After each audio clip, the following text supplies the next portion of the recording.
How Six Found Christmas by Trina Shart Hyman.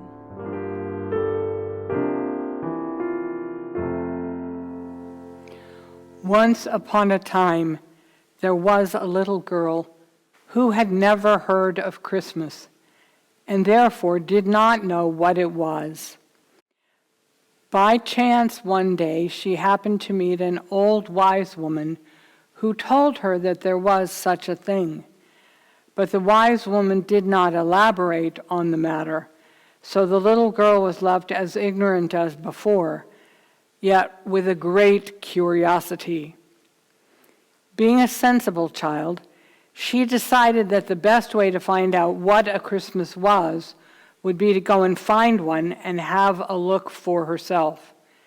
So she set out, as many others have done before her, for the great snow forest of the north to look for Christmas.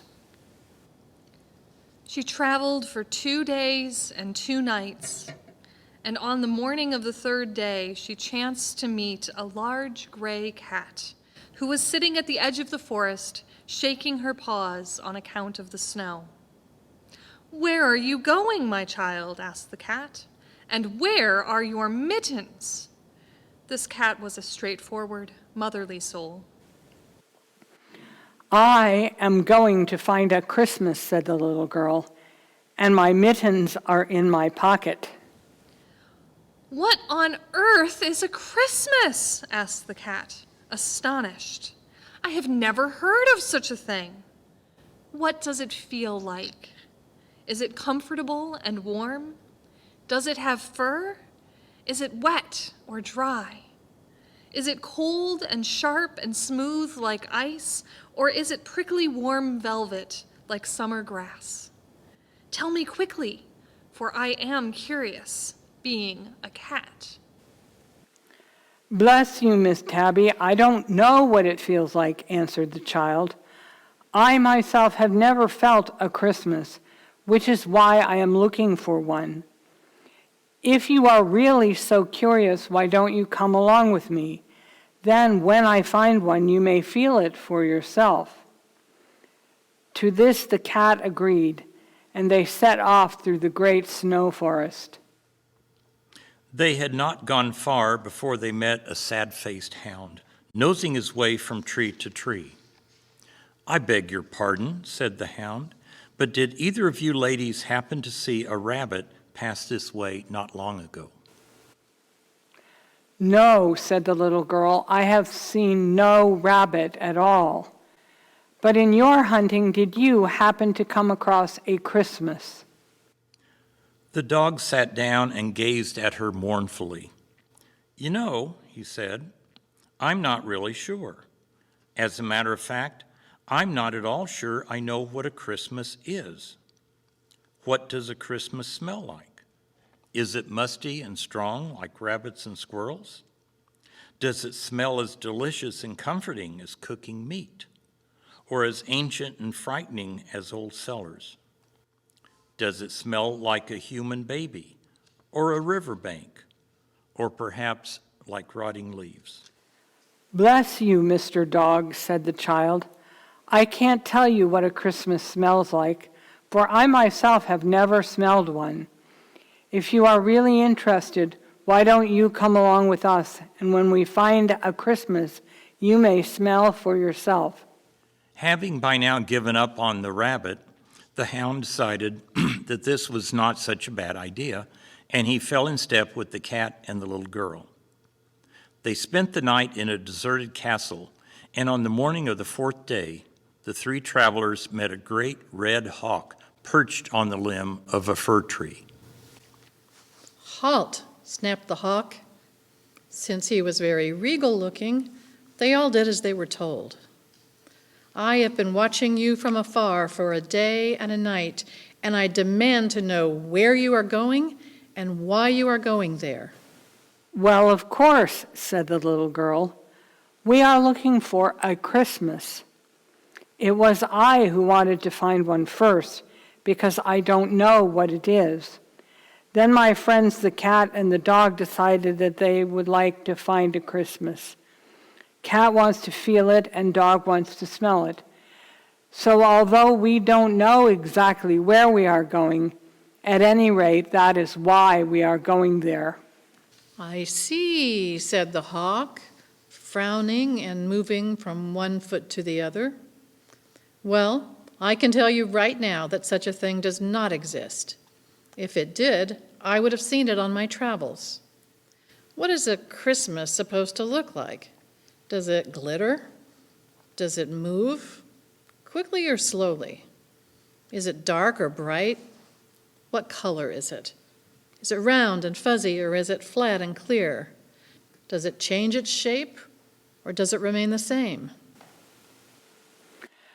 Bless you, Sir Hawk, said the little girl. I can't answer your questions because I myself have never seen a Christmas or even heard it described.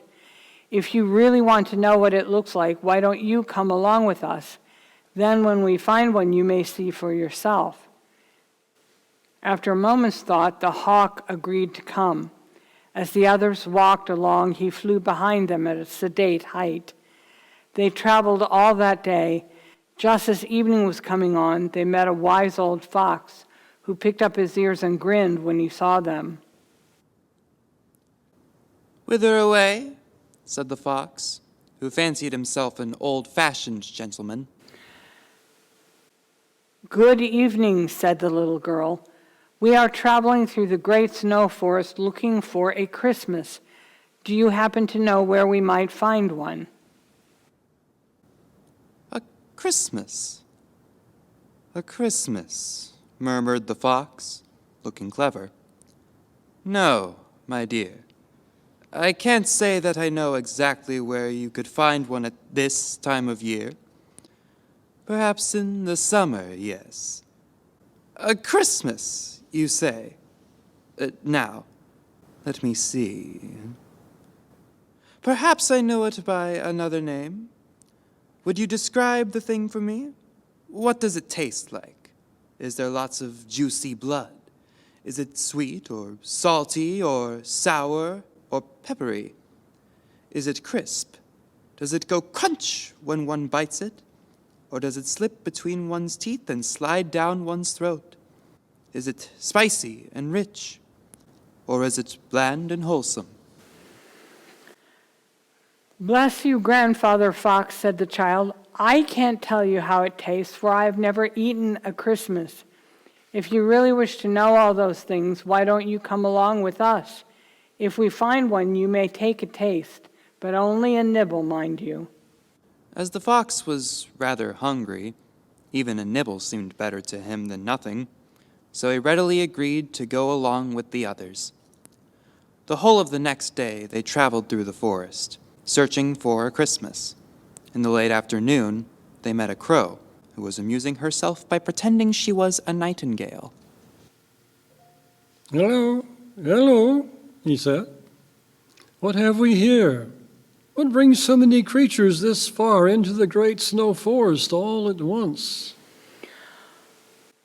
Oh, Mr. Crow, said the little girl, who was by now getting weary and discouraged, we are looking for a Christmas. Do you know where we might find one? "A Christmas? What the devil is that? Tell me what it sounds like, and I'll tell you where to find one. Does it tinkle? Does it shriek? Does it boom and roar? Or does it titter and squeak? Does it laugh? Does it sob? Does it use one note or many? Is it music or is it noise?" Bless you, Sir Crow, said the child. I can't tell you, for I have never heard a Christmas. If you wish to know what it sounds like, I advise you to come along with us. For if we ever find one, then you may hear it. And so he did. And it came to pass that on the evening of the 5th day, they came upon an old green bottle, dropped in the snow by some lonely hunter, perhaps, or a king on a long-forgotten journey. There it lay, solitary and startling in the great snow. And the rays of the setting sun shone on the green glass, and it became as fire and ice, and as the sea in summer. Well, said the little girl, I believe this is possibly what we are looking for. It is certainly very beautiful, and I somehow feel that this is a Christmas. The big gray cat went up to the bottle and put her paw on it. Then she rubbed her whiskers against it and lay down next to it. It is smooth and cold, she said. It has a silky and yet a hard feel to it. Not exactly my cup of tea. But yes, I believe you are right. This must be a Christmas. Next, the hound went nosing up to the bottle and sniffed it all over. He put his nose to the opening. Then he looked worriedly at the little girl. It smells old, he said. It smells of past memories, half-forgotten things, both happy and sad. I can't say it smells delicious, but it certainly does have a smell all its own. Musty, sort of. I guess this must be what you were looking for. Then the hawk flew down and perched on the child's shoulder and gazed at the bottle with his most formidable gaze. My dear, he finally said, it is a beautiful object. Pleasing shape, lovely color, and a sort of inner fire that gives it a most interesting glitter, both round and clear. No real movement there, of course, but it has a definite charm nevertheless. I would say without a doubt that this is a Christmas, and quite a good example of one at that. Now, the fox went over and nibbled at the neck of the bottle. Certainly no crunch there. Not any juice either, he grumbled. Tastes of snow and winter air, and maybe just a little salt. He was rather disappointed. Yes, I suppose this is a Christmas, my dear. But if I were you, I'd let it sit until summer.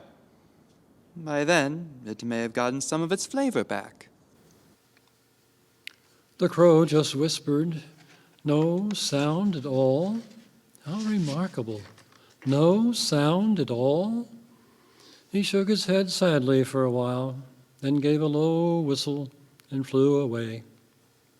The little girl took up the bottle, brushed the snow from its sides, and put it under her coat. Then she started the long journey back home. The hawk, after expounding a little on the virtues of the Christmas, flew off to the great fen forests to hunt for weasels. The fox, after a day of traveling, thanked the little girl for a pleasant experience, bowed low over her hand, and trotted off to try and get a decent meal somewhere. The dog and the cat walked her the rest of the way home. And they parted with promises to see one another often, or at least write letters. The little girl took the bottle and set it on her table. Then she filled it with branches of red berries and soft green pine. And the evening stars shone through the window and onto the green glass, making it sparkle softly. And lo, it was a Christmas. Christmas is not only where you find it, it's what you make of it.